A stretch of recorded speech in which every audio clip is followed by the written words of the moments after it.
Friends, ನೀರು ಬಿಡೋಣ ಅಂತ ಬಂದೆ. ಇಷ್ಟವರೆಗೂ ಬಟ್ಟೆ ತೊಳೆದು ಇವಾಗ ಟೈಮ್ ಬಂದು 2:15 ಆಗೈತೆ. ಆಲ್ರೆಡಿ 2 ಗಂಟೆಗೆ ಕರೆಂಟ್ ಕೊಡಬೇಕಾಗಿತ್ತು.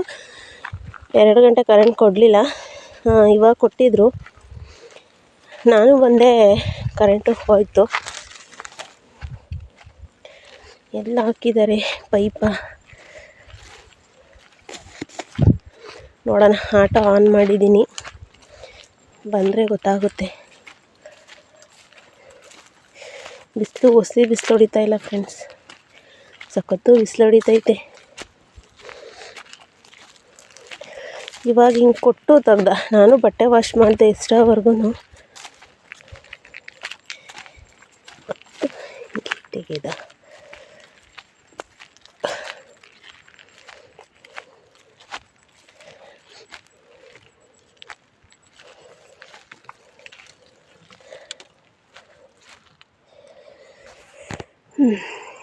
ಏನು ಸಮಾಚಾರ? ನಡಿ, ನೀರು ಕುಡಿಸ್ಬಿಟ್ಟು ನಾಳೆ ಕಟ್ತೀನಿ. ಅಷ್ಟೊಳಗೆ ಕರೆಂಟ್ ಬರ್ತದೇನೋ.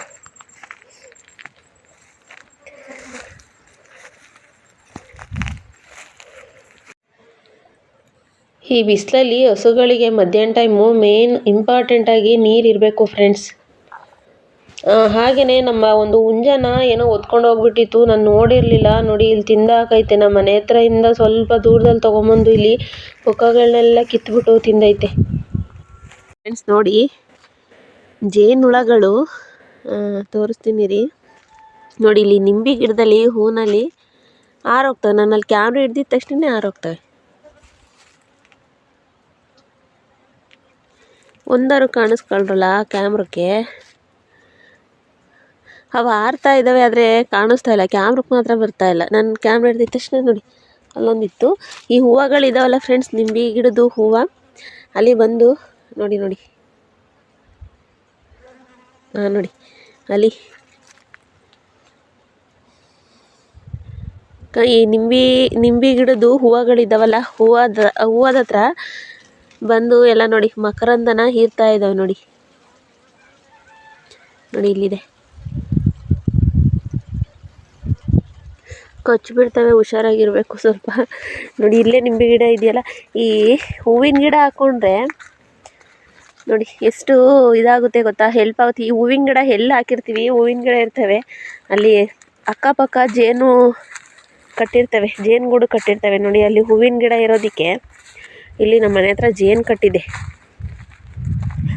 ತೋರಿಸಿದ್ನಲ್ಲ ಹೋದ ವಿಡಿಯೋದಲ್ಲಿ, ಅದು ಅಮಾವಾಸ್ಯೆ ದಿನ ತುಪ್ಪ ಕುಟ್ಕೊಂಡಿರುತ್ತೆ ಅಂತ ಅಂದ್ಬಿಟ್ಟು ಅದನ್ನು ಬಿಚ್ಚಿಲ್ಲ. ನೋಡಿ, ಅಲ್ಲಿಂದ ಹೀರ್ಕೊಂಬಂದು ನೋಡಿ ಇಲ್ಲಿ ಜೇನು ಕಟ್ಟಿದೆ.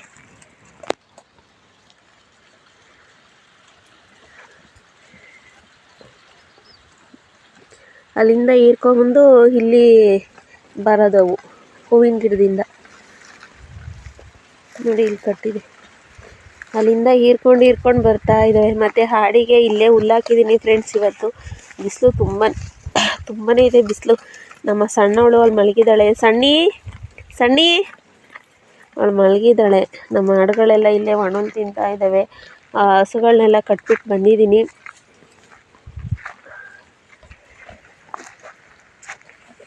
ಮತ್ತು ಪಾತ್ರೆನೂ ಸಹ ತೊಳೆದಾಯಿತು. ಸ್ವಲ್ಪ ಬಟ್ಟೆ ಇದ್ದೋ, ಬಟ್ಟೆನೂ ಸಹ ವಾಶ್ ಮಾಡಿದೆ.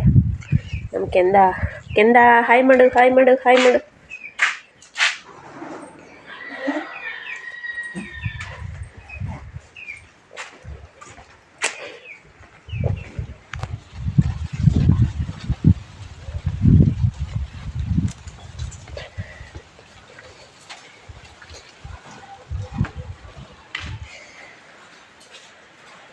ಬೆಳಗ್ಗೆ ಒಂದು ಮರಿ ಮಾಡೋದಕ್ಕೆ ಒಂದು ಕೋಳಿನ ಕುಣಿಸಿದ್ದಾರೆ, ಮೊಟ್ಟೆ ಇಟ್ಬಿಟ್ಟು.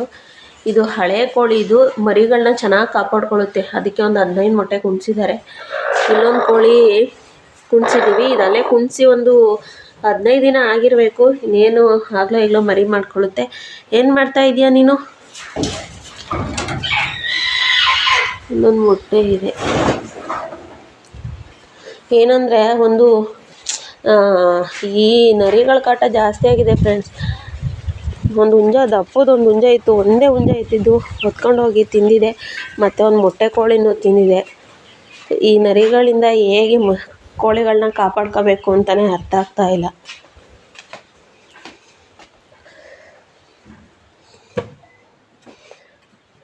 ಗೊಂಬೆ ಗೊಂಬೆ ಎಲ್ಲಿದ್ದಾಳೆ ಗೊಂಬೆ? ಇಲ್ಲಿದ್ದಾಳೆ ನಮ್ಮ ಗೊಂಬೆ. ನಮ್ಮ ಗೊಂಬೆ ಇಲ್ಲಿದ್ದಾಳೆ. ಮಲ್ಕ ಮಲ್ಕ ಮಲ್ಕ ಮಲ್ಕ ಮಲ್ಕ. ನಮ್ಮ ಗೊಂಬೆಗೆ ಚಳಿ, ಅದಕ್ಕೆ ಬಟ್ಟೆಗಳು ಹೊಚ್ಬಿಟ್ಟು ಮಲಗಿಸಿದ್ದೀನಿ ಫ್ರೆಂಡ್ಸ್. ಬೆಳಗ್ಗೆ ತಿಂಡಿ ಬಂದು ಏನು ಮಾಡಿದ್ದೆ ಅಂತ ಅಂದರೆ ಪಲಾವ್ ಮಾಡಿದ್ದೆ.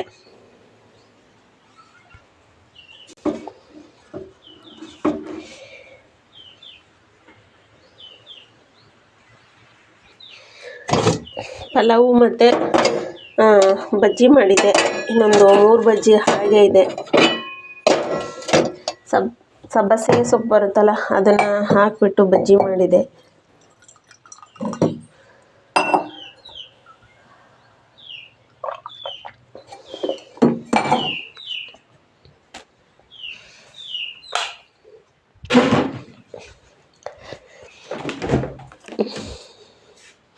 ಹಾಗೆಯೇ ಏನಂದರೆ ಕಾಳುಗಳನ್ನ ಮೊಳಕೆ ಕಟ್ಟಿದ್ದೆ ನೋಡಿ. ಹುಳ್ಳಿಕಾಳು ಮೊಳಕೆ ಕಟ್ಟಿದ್ದೆ.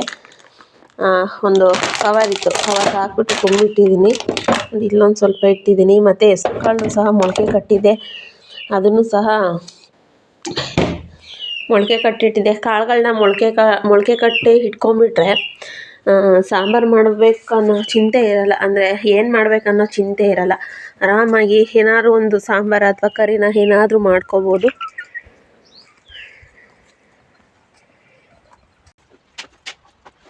ಫ್ರೆಂಡ್ಸ್, ಹಾಗೆಯೇ ಮೊನ್ನೆ ಬಟ್ಟೆ ತೊಳೆದು ಹಾಕಿದ್ದೆ. ಮತ್ತು ಇವತ್ತು ಬಟ್ಟೆ ಆಲ್ರೆಡಿ ಆಗಿದ್ದು. ನಮ್ಮ ಮನೆಯವರಂತೂ, ನಮ್ಮ ಯಜಮಾನ್ರಂತೂ ಡೈಲಿ ಒಂದೊಂದು ಬಟ್ಟೆ ಚೇಂಜ್ ಮಾಡ್ತಾನೆ ಇರ್ತಾರೆ. ಅವರು ಕೆಲ್ಸಕ್ಕೆ ಹೋಗಿ ಬರ್ತಾರಲ್ಲ, ಹಾಗಾಗಿ ಅವರವು ಜಾಸ್ತಿ ಬಟ್ಟೆ ಇರ್ತವೆ. ಕೆಲ್ಸಕ್ಕೆ ಒಂದು ಜೊತೆ ಹಾಕೊಂಡು ಹೋಗ್ತಾರೆ, ಮತ್ತು ಮನೆಗೆ ಬಂದಾಗ ಇನ್ನೊಂದು ಜೊತೆ ಹಾಕೊಳ್ತಾರೆ. ಹಾಗಾಗಿ ಅವರವು ಬಟ್ಟೆ ಜಾಸ್ತಿ ಆಯ್ತವೆ. 2 ದಿನಕ್ಕೊಂದ್ಸಲಿ ನಾನಂತೂ ಬಟ್ಟೆನ ವಾಶ್ ಮಾಡ್ತಾನೆ ಇರ್ತೀನಿ. ಹಾಗೆಯೇ ಇವತ್ತು ಸ್ವಲ್ಪ ಬಟ್ಟೆನ ತೊಳೆದೆ. ಕೆಲಸಗಳು ಆದಷ್ಟು ಮುಗಿಯೋಕೆ ಬರ್ತವೆ. ಹೆಣ್ಮಕ್ಳಿಗಂತೂ ಬಟ್ಟೆ ಪಾತ್ರೆ ಇವೆರಡು ಕೆಲಸ ಆಯ್ತಂದರೆ ಸ್ವಲ್ಪ ನೆಮ್ಮದಿ. ಮನೇಲಿ ಬಟ್ಟೆ ತೊಳೆಯೋವಿಲ್ಲ ಅಂತ ಅಂದರೆ ಸ್ವಲ್ಪ ನೆಮ್ಮದಿ. ಫ್ರೆಂಡ್ಸ್, ಇಷ್ಟವರೆಗೂ ಬಟ್ಟೆ ತೊಳೆದಾಯಿತು. ಇವಾಗ ನಮ್ಮ ಹಸುಗೆ ಸ್ವಲ್ಪ ತಿಂಡಿ ತೋರಿಸ್ಬಿಟ್ಟು ಬರ್ತೀನಿ. ಒಂದಕ್ಕೆ ಆವಾಗಲೇ ತೋರಿಸ್ಬಿಟ್ಟು ಬಂದಿದ್ದೆ, ಚಿಕ್ಕದಕ್ಕೆ ತೋರಿಸ್ಬಿಟ್ಟು ಬಂದಿದ್ದೆ. ದೊಡ್ಡದಕ್ಕೆ ತೋರಿಸ್ಬೇಕು. ಏನು ಕರೆಂಟ್ ಬರುತ್ತೆ. ಮನೆಗೆಲ್ಲ ನೀರು ಇಟ್ಕೋಬೇಕು. ಇವತ್ತು ಶನಿವಾರ, ವಾರ ಬೇರೆ ತುಂಬ ಕೆಲಸ ಇದೆ. ಪಾತ್ರೆ ಒಂದು ತೊಳೆದಿದ್ದೀನಿ, ಬಟ್ಟೆ ಒಂದು ತೊಳೆದಿದ್ದೀನಿ. 2 ಕೆಲಸ ಮಾಡಿದ್ದೀನಿ. ಇನ್ನೂ ತುಂಬ ಕೆಲಸಗಳಿದ್ದಾವೆ.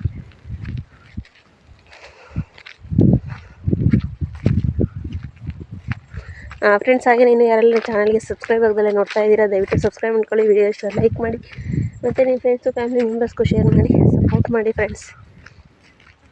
ಇದ್ದಾಳೆ, ನೋಡ್ತಾ ಇದ್ದಾಳೆ. ನೀನು ಆವಾಗಲೇ ತಿಂದಲ್ಲವಾ?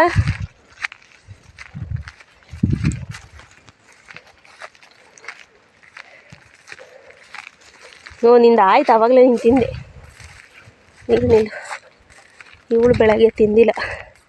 ಬೆಳಗ್ಗೆ ಟೈಮು ತಿನ್ಸಿವು, ಯಾಕೋ ತಿಂದಿಲ್ಲ. ಅದಕ್ಕೆ ಇವಾಗ ಇಲ್ಲಿಗೆ ಎತ್ಕೊಂಬಂದಿದ್ದೀನಿ ಮೇಸೋತಕ್ಕೆ.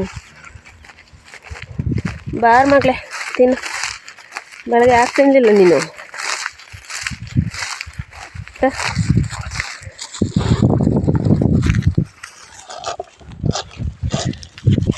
ನೋಡಿ, ಇವಾಗ ತಿಂತಾವಳೆ, ಬೆಳಗ್ಗೆ ತಿನ್ನಲೇ ಇಲ್ಲ. ಇವಾಗ ಇವಳನ್ನ ಇನ್ನಂತ ಕಟ್ಬಿಟ್ಟು ಹೋಗ್ತೀನಿ. ಅಷ್ಟರೊಳಗೆ ಕರೆಂಟ್ ಬರುತ್ತೆ. ಕಂಡು ಸ್ವಲ್ಪ ಕಾಂಪೌಂಡೆಲ್ಲ ತೊಳಿಬೇಕು. ವಾರಕ್ಕೊಂದ್ಸಲಿ ಅಂದರೂ ನೀಟಾಗೆಲ್ಲ ಪೈಪೆಲ್ಲ ಹಿಡಿದ್ಬಿಟ್ಟು ಗೋಡೆ ಮೇಲೆಲ್ಲ ತೊಳಿಬೋದು. ಈ ಮಿಕ್ಕಿ ಟೈಮಲ್ಲಿ ತೊಳೆಯೋದಕ್ಕಾಗಲ್ಲ, ತುಂಬ ನೀರು ಬೇಕಾಗುತ್ತೆ. ಈ ತೋಟದ ಮನೆಗಳಲ್ಲಂತೂ ನೀರು ಎಷ್ಟು ಇಂಪಾರ್ಟೆಂಟ್ ಅಂದರೆ ಈ ಬೇಸಿಗೆಲಂತೂ ನೀರು ಇರಲೇಬೇಕು ಮನೆ ಹತ್ರ ಫ್ರೆಂಡ್ಸ್. ಯಾಕೆಂದರೆ ಈ ಬೋರು ಒಂದೊಂದು ಟೈಮ್ ಓಡೋದಿಲ್ಲ. ಎನಿ ಟೈಮು ನೀರು ಫುಲ್ಲು ಸ್ಟಾಕಾಗಿ ಇರಬೇಕು. ಆಮೇಲೆ ಇನ್ನೊಂದು ಏನಂತ ಅಂದರೆ ಇಲ್ಲಿ ಮನೆಗಳಿಲ್ವಲ್ಲ ಫ್ರೆಂಡ್ಸ್. ಹಾಗಾಗಿ ಏನು ಮಾಡ್ತಾರೆ ಅಂದರೆ ಅಕ್ಕಪಕ್ಕ ಓನರ್ಗಳವರು ಈ ಟೈಮಲ್ಲಿ ಎಲ್ಲ ಬೆಂಕಿ ಹಚ್ಬಿಡ್ತಾರೆ. ಬದಗಳಿರ್ತಾವಲ್ಲ, ಆ ಬದಗಳಿಗೆಲ್ಲ ಬೆಂಕಿ ಹಚ್ಬಿಡ್ತಾರೆ. ಅವು ಬೆಂಕಿ ಎಲ್ಲ ಆ ಕಡೆಯಿಂದ ಬಂದು ಉರ್ಕೊಂಡು ಎಲ್ಲ ಇಲ್ಲೆಲ್ಲ ಬಂದ್ಬಿಡ್ತವೆ. ಆ ಟೈಮಲ್ಲಿ ನೀರು ಇರಬೇಕು. ಹೋದ ವರ್ಷನೇನೋ ಫುಲ್ಲು ಇಲ್ಲಿವರೆಗೂ ಬಂದುಬಿಟ್ಟಿತ್ತು. ನಮ್ಮ ಇಲ್ಲಿ ಲಾಸ್ಟ್ ಪದ ಇದೆಯಲ್ಲ, ಇಲ್ಲಿ ತಂಗಿ ಸೊಸಿದು, ಇಲ್ಲಿವರೆಗೂ ಬಂದಿತ್ತು. ಅವತ್ತು ನೀರು ಬೇರೆ ಇರಲಿಲ್ಲ, ಕರೆಂಟ್ ಇಲ್ಲ ಅಂತ ಅಂದ್ಬಿಟ್ಟು ನೀರು ಬೇರೆ ಇರಲಿಲ್ಲ. ತಂಗಿ ಸೊಸಿದು ಸೋಗೆ ಕಟ್ಕೊಂಡೆಲ್ಲ ಬೆಂಕಿ ಕಟ್ಸಿ ಬೆಂಕಿ ಕಳಿಸಿದಾಯಿತು.